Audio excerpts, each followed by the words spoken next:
Good morning to all of you, ladies and gentlemen, and we will commence the nursing informatics in 2 sessions. In the morning, there's a slight change to what's mentioned in your program book. In the morning, we will have an entire session run through a webinar where we have 3 eminent speakers coming from different countries speaking to you live here. And though it is a webinar, you can interact with them. So once they are done with their presentations, you can ask them questions. And the morning session, we will allow on average 15 minutes per presenter, and then after that, as per availability of time, we will look at having a question and answer session. I would like to introduce our first speaker, Professor Tony Sahama. Prof. Sahama, can you hear us? Yes, I can hear you. Thanks, Nishan. Hello, everybody. Good morning.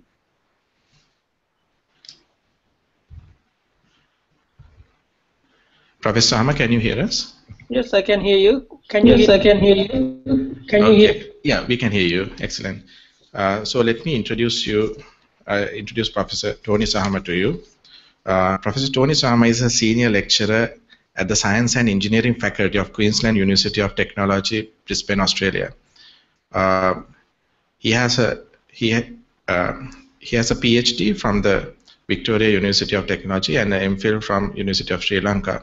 And if I am to read his all his educational qualification, it will take a lot of times. He's an eminent scholar involved in health informatics, and he has many publications and presentations under his caliber. So he'll be talking to you today on healthcare information technology and nursing as a profession, the challenges. Over to you, Prof. Sahama.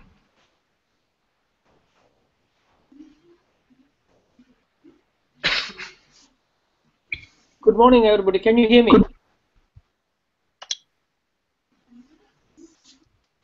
Yes, we can hear you. Yes. Okay. So let me start. Well, my topic is rather broad. I will keep that very interactive and simple. To start with, my major concern with the topic is what is happening around us right now. Healthcare information technology and the nursing as a profession.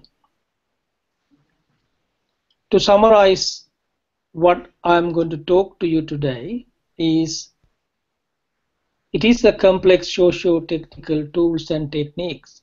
Used to be a conceptual paradigm, now it is a techniques and tools. However, implementation of health information technology protocols are confounded with human factors. We are not talking about technology anymore, it is a human who are making this happen. The confounding effects are the culture, which is organizational, operational, and implementation, and the perceptions, public, professional, and organizational. Acceptance, again public and the professional and organizational. At the same time, there is the uncertainty and the concern. As you may be hearing all the time, there's a privacy issue or security issue. We all the time trying to make that as a barrier.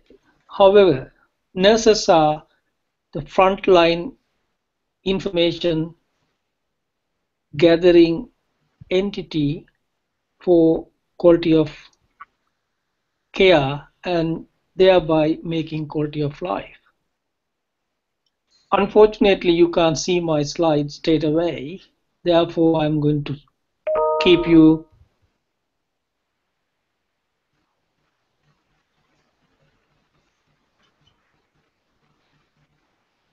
Sorry, you can't see me or you can't hear me. Is there anything else?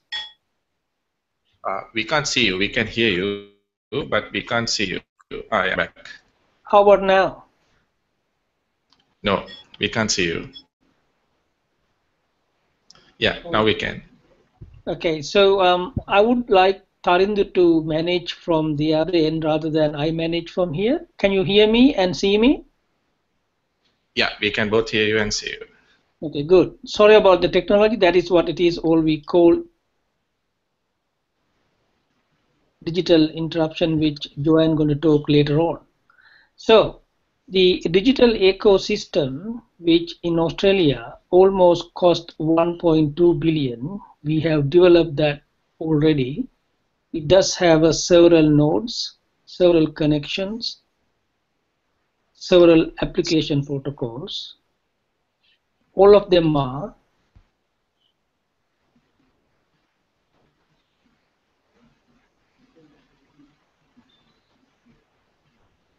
related to the concerns I mentioned earlier.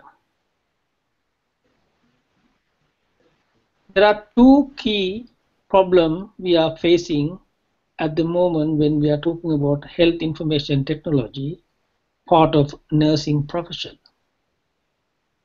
The first problem is integration. Integration information to the huge volume of data collected by hospitals, primary care, surgeries, clinics and laboratories. They may be private, they may be public. At the same time, the other major concern is queries and numerous conceptual, ethical, legal, and operational issues confounded with accountability, privacy, security, and risk. How do we balance these two major technical challenges which created by human? Those who are familiar with the technological trend right now, you may have seen internet taking over majority of our daily life, which is those who are familiar with the technology, you are not longer using operating system related application development, desktop related application development, database related application development. Majority of them are searching, querying, visualizing, displaying, interacting in the real time, which will bound by artificial intelligence and internet as a protocol. We have several publications. You may be able to go to my professional web link and download as you wish. There are research studies between internet users by employment status, by age category, and the gender, male or female. Those numbers are exponentially growing. What does it telling us? People are moving faster to their comfort zone using the technology. However, as I indicated earlier, the integration issue and the accountability issue will not go away because that is confounded with human factor. What are those human factors? Human factors are, first one is leadership. The political, organizational, and technical. Second concern is actively clinical clinicians participation.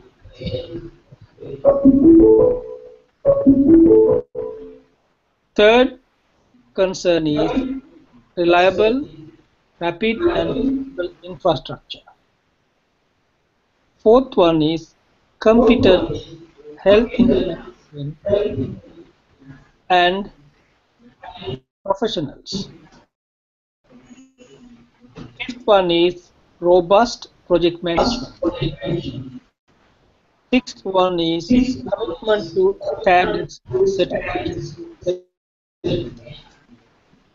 Seventh, performance measurements and transparency. Eighth, comparative culture and feedback. Ninth one, commitment to privacy and confidentiality. 10th one is acknowledgement of patient involvement. Those who are in nursing profession, you will be contributing to all those human factors across the board. What is happening right now, acknowledging the patient taking over. Classic example is apps development. Leadership is changing. So, when we are talking about health information technology, it is the integration between human factors. How do we balance that human factors? To collect quality information, to deliver quality of care, thereby make quality of life. So those 10 major human factors are contributing to nursing informatics. How do you fit? Where do you fit? Is the call you have to make it. Taking from that 10 factors, I am happy to stop and take any question. There are 3 slides available. They are technically too difficult to explain over the voice. Therefore, whenever you have access to those slides, please go through. If you really want to contribute or clarify, email me. You can find me through any digital presence. Make sure your email have a sensible subject line. Put in that subject line quoting today's seminar. Thanks for listening to me. I am happy to take questions. Unfortunately, I can't share my screen. Thank you.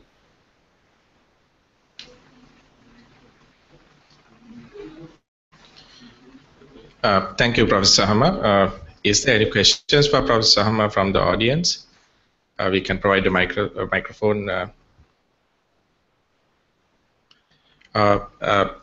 Professor Sahama, I have a question for you. Now, privacy and as one of your issues that you like to highlight, and with privacy closely goes related data safety and security as well, and data ownership. Now, especially in countries like ours, where do you see nurses stand when it comes to data ownership in health? Now, doctors do hold their domain, and everyone talks about the part of the patients, but where do nurses stand in that? What's your opinion on that? Well, to answer that question, Nishan, there are 3 areas of technical mechanics I have to explain. First one is control electronic health record. Then the professional health record, which is become a medical record. Finally, combination of patient control health record and medical record become electronic health record. There are thick, big political boundaries between these three records. That is why some countries took almost 5 decades, USA. Australia took almost 3 decades to solve the problem who owns what when it comes to digital healthcare. As far as nurses are concerned, as long as nurses are contributing to the electronic health record after talking to the patient or consumers, become medical records.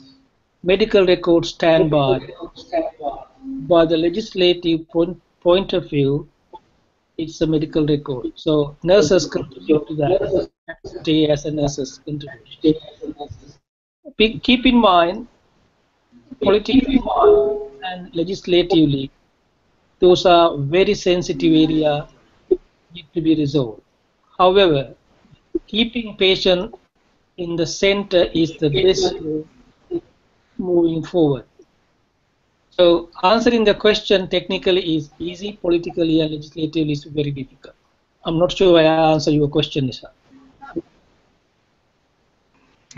Yeah, like we understood the challenges involved in that too.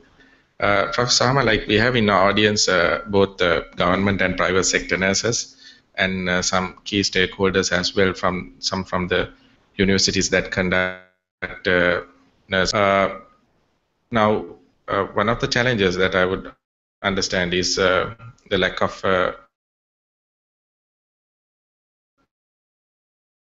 to begin with. Like for a country like Australia, what do you suggest? Nishan, I think I missed a couple of wording from the transmission packet loss. Can you repeat again, please? Yeah. When it comes to training or education of nursing informatics for a country like Sri Lanka, what would be the viable mechanism? Now, programs don't have that. Well, I gave you 10 human factors. The first one is leadership, political organization and technical. The fourth one is competent informatician and professional. If you go by world statistics, nurses are well ahead of having informatics training. In Sri Lankan context, it is merging. I think IIHS doing a great job on having that leadership role, which must be acknowledged and supported by, but I'm not sure how many nurses are involved in that type of training. The leadership should take sooner rather than later that type of competency to be spread around institutions. Will be the 10th factor I mentioned, acknowledging the patient involvement. The nurses are the frontliners all the time acknowledging the patients. Then only the information passes into the clinical decision-making process. Therefore, that gap, the wider gap, could be narrowed down some stage somehow. So the challenges are, what are the organizational and technical barriers you are going to cross? Any nurses can take that as a challenge, but it is not a challenge. Somebody putting the hands up from the audience. Is there anybody who want to talk to me?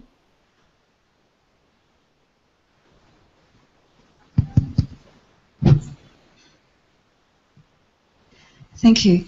Hi, my name is Marie Bolden. I'm an academic from Tasmania, Australia, and I'm in the audience today. And thank you for that. And I'm interested, just in line with that topic, talking about what the training and or education of nurses in Sri Lanka will be to accommodate with this rapidly changing informatics.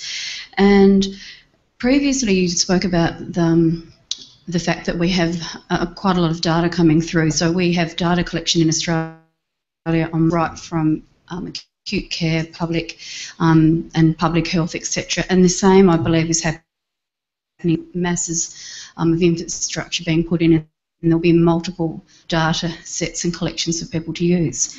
So I'm wondering whether, or wondering your thoughts on nursing preparation should also include the notion that nurses need to have a critical awareness of what the data is, to use the data effectively. You talked about information coming through internet and all sorts of sources, so I would suggest that nurses need to know how to be critical about the data and know which data is important and how to use it best to affect better patient outcomes.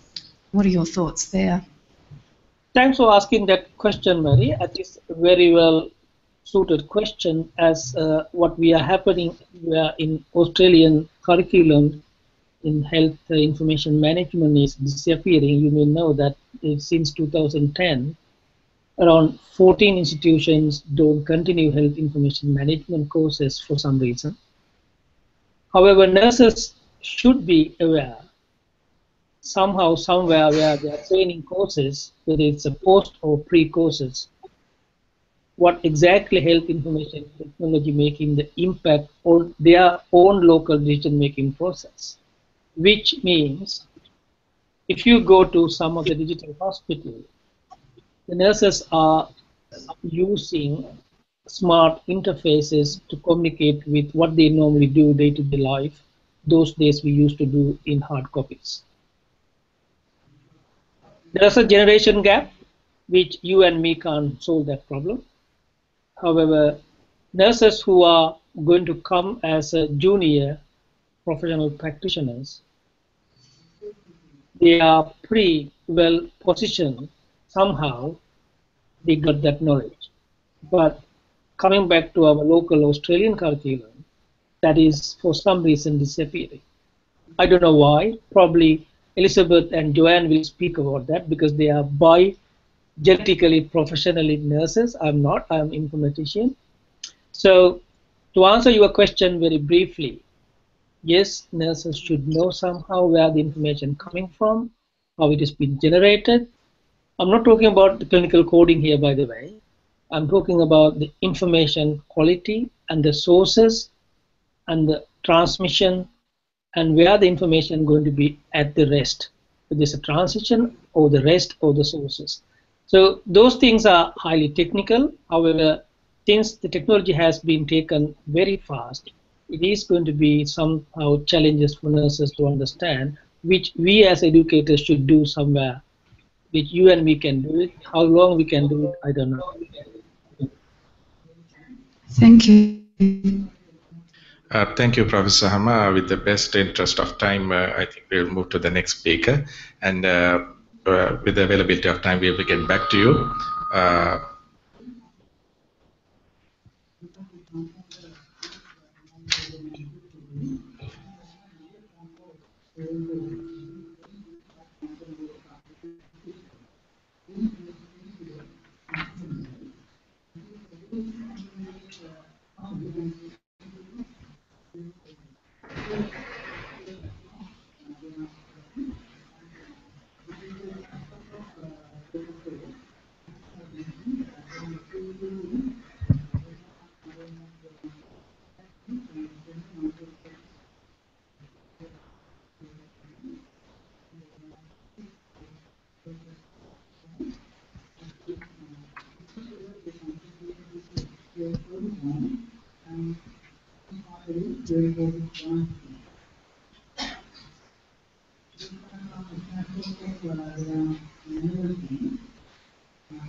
Ladies and gentlemen, we are waiting till our next presenter logs into the system.